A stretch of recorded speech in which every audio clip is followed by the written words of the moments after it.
Hello नमस्कार मेरे प्यारे भाइयों एवं बहनों। तो स्वागत है आप सभी का आज के इस प्यारे से लेक्चर में।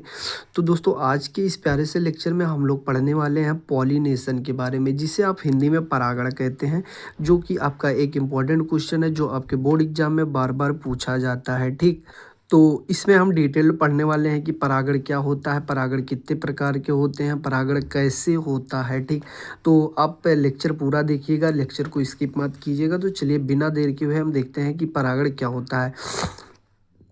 तो सबसे पहले आप इसमें से अगर आप देखेंगे तो परागण की परिभाषा, भैया परागण की परिभाषा लिखेंगे क्या होता है।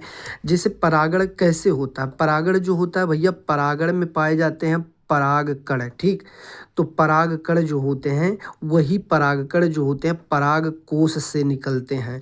मतलब परागकण कहाँ पाए जाते हैं, परागकण जहाँ पाए जाते हैं जो उसका घर होता है उसे हम परागकोश कहते हैं। और वही परागकोश से जब परागकण निकलते हैं तो वो वर्तिकाग्र तक जाते हैं, फीमेल बॉडी तक। मतलब जिसे आप जैसे ह्यूमन में कह सकते हैं कि स्पर्म जो होता है वो निकल के फीमेल के अंदर जाता है, तो उसी तरह से जो परागकण होते हैं वो परागकोश से निकलकर वर्तिकाग्र तक पहुंचते हैं। और इसी प्रक्रिया को हम परागण कहते हैं, जिसे इंग्लिश में आप पॉलिनेशन कह सकते हैं। थोड़ा हिंदी बोलने में मुझे कोई दिक्कत हो सकती है तो आप थोड़ा इग्नोर कीजिएगा उसे। तो वही प्रोसेस, जो परागकण होते हैं उनको परागकोश से निकलकर वर्तिकाग्र तक पहुंचने की प्रक्रिया को हम परागण कहते हैं। ठीक, परागण जो होता है भैया पॉलिनेशन, ये आपका 2 टाइप्स का होता है। जो पहला होता है स्वपरागण होता है, दूसरा आपका परपरागण होता है। ठीक, तो स्वपरागण मतलब जिसे आप सेल्फ पॉलिनेशन इंग्लिश में ऑटोगैमी एक कहते हैं।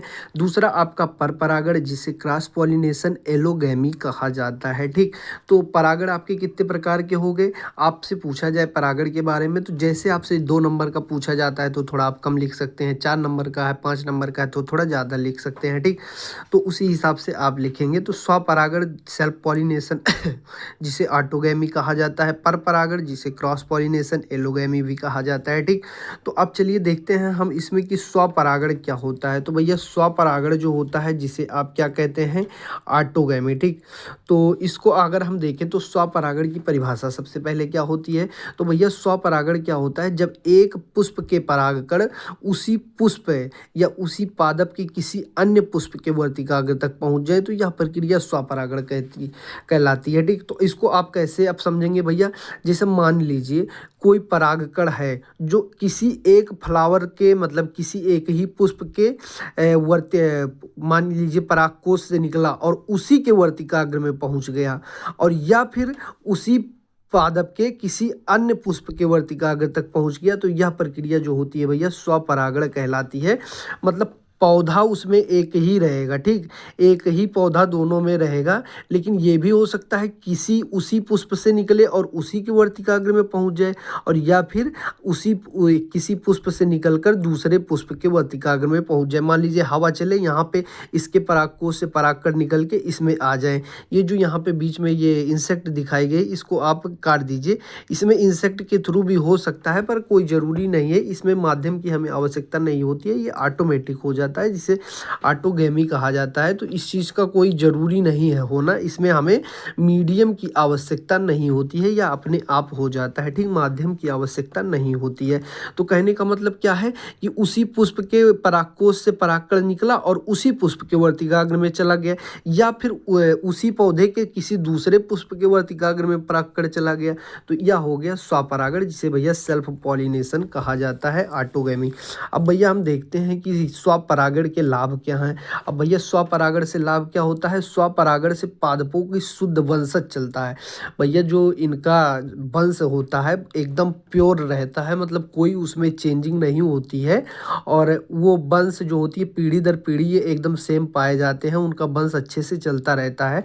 और स्वपरागण में परागण के लिए दूसरे पादपों पर निर्भर नहीं रहना पड़ता। भैया इनके पास भी मतलब जो इनका परागकोश होता है, इनके पास खुद का परागकोश होता होता है जिसमें खुद का परागकण पाए जाते हैं और वही उनके खुद के वर्तिकाग्र में चले जाते हैं। इसमें किसी दूसरे पुष्प से इन्हें परागकण नहीं लेना पड़ता है, ठीक।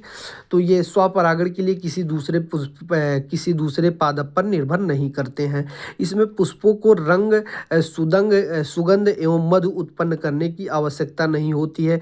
अब आप कहेंगे इसमें रंग, सुगंध और मधु का क्या काम है भैया? तो इसका यही काम है कि इसमें जो रंग, सुगंध और मधु जो होता है ये क्या करता है, इंसेक्ट को अट्रैक्ट करने का काम करता है, ठीक। या मतलब इंसेक्ट को अपनी तरफ अट्रैक्ट करता है। जैसे तितलियां आती हैं पुष्प से अट्रैक्ट होकर उसके मकरंद को चूसती हैं और उसके बाद वह उसके थ्रू पॉलिन जो परागकण होते हैं वो चिपक के किसी अन्य पुष्प तक पहुंच जाते हैं, तो इससे परागण आपका हो जाता है।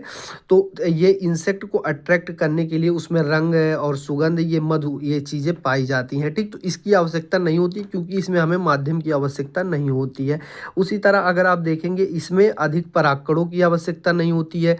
अब भैया जब किसी माध्यम से परागण होता है तो उसमें हमें ढेर सारी वो ज़रूरत पड़ती है, ढेर सारे परागकण की आवश्यकता होती है कि कहीं ऐसा ना हो कुछ हवा में उड़ जाए इधर उधर, या पुष्प उसके किसी जानवर के पैर से चिपक के जाए, किसी पक्षी के पैर से, जैसे तितली के पैर से चिपक के जाए इंसेक्ट से, तो उसमें कुछ हो सकता है कुछ परागकण गिर जाएंगे, कुछ हवा में उड़ जाएंगे, तो कुछ ही पहुंच पाएंगे, तो उसमें ज़्यादा ज़रूरत होती है। लेकिन इसमें क्या है, इसमें उसी पुष्प से निकलकर उसी पुष्प में चले गए या उसी पादप के किसी अन्य पुष्प में चले गए, तो इसमें हमें परागकण की आवश्यकता कम होती है, ठीक।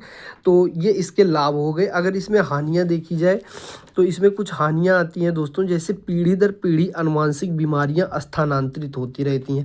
अब भैया जैसे किसी एक पीढ़ी में कोई बीमारी हो गई है, जैसे कोई पौधा जो है वो बौना रह जा रहा है, किसी के फूल जो हैं छोटे हो रहे हैं, अच्छे नहीं हो रहे हैं, तो वो पीढ़ी दर पीढ़ी बीमारी फैलती जाएगी। हर पीढ़ी का जो उसका बच्चा होगा, जो उसके नए पादप होंगे, वो उसमें भी वो बीमारी मिलेगी, मतलब वो फैलती जाएगी, वो कभी कम नहीं हो सकती है। इसमें उत्पन्न बीज संख्या में कम होंगे, भार में हल्के होंगे तथा छोटे व कमज़ोर हो जाते हैं।